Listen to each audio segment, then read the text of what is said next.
জয় গুরু। পরম প্রেমময় শ্রী শ্রী ঠাকুর অনুকূলচন্দ্রের চরণে জানাই আমার শতকোটি প্রণাম। শ্রী শ্রী বড়মার চরণে জানাই আমার শতকোটি প্রণাম।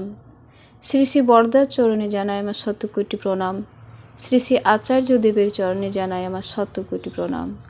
আপনাদের প্রত্যেককে আমার আনন্দিত জয় গুরু।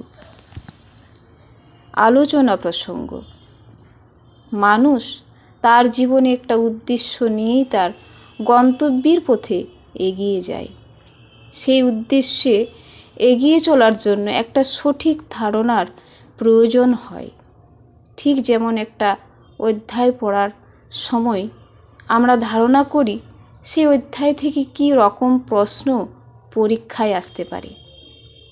সেই ধারণা যদি স্বচ্ছ না হয় তাহলে এগোনোটা সঠিক হয় না।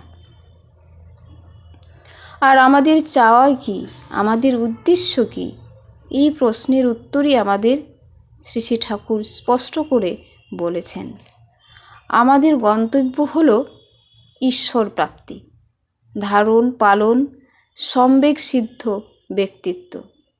তার উপায় হচ্ছে আচার্যের সক্রিয় অনুরতি। তার থেকে আসে আত্মনিয়ন্ত্রণ, পরিবার নিয়ন্ত্রণ, সমাজ নিয়ন্ত্রণ, রাষ্ট্র নিয়ন্ত্রণ। আর এই রাষ্ট্র নিয়ন্ত্রণের ভিতর দিয়ে সবটা নিয়ে বিবর্ধনের দিকে এগিয়ে চলা, আর এই সবগুলোকে সার্থক করে তোলা ঈশ্বরে আর প্রাপ্তির পরম বেদনা। এই দীর্ঘ পথে বহু বাধা বিঘ্ন আসবে, সব কাটিয়ে লক্ষ্যে পৌঁছানোটা কঠিন।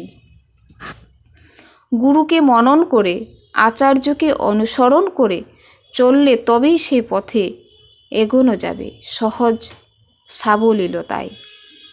আচার্যই আমাদের পথের দ্রষ্টা।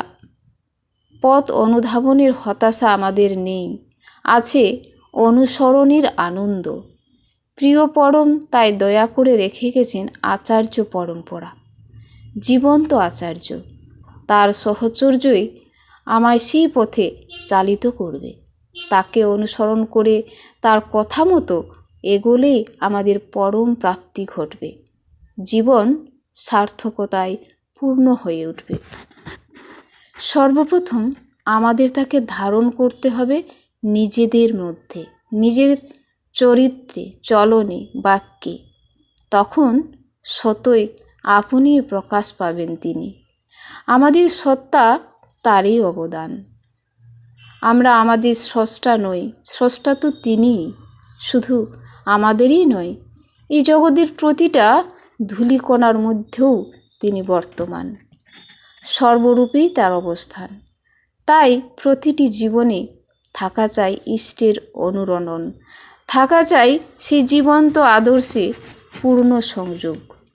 ভালোবাসতে হবে তাকে মন প্রাণ উজাড় করে। তিনি আমায় ভালোবাসেন কিনা, আমার সুখের কারণ হচ্ছেন কিনা তা ভেবে বসে থাকলে চলবে না। আমি কতটা তার হয়ে উঠতে পারলাম, তার কথা মতো চলতে পারলাম, তাই নিয়ে আমায় ভাবতে হবে। হৃদয় যেন উচ্ছ্বসিত কণ্ঠে বলে ওঠে, প্রভু তুমি আছো, তাই আমি আছি, তোমায় নিয়েই যেন মাতাল থাকি। জয়গুরু। বন্দে পুরুষোত্তমম।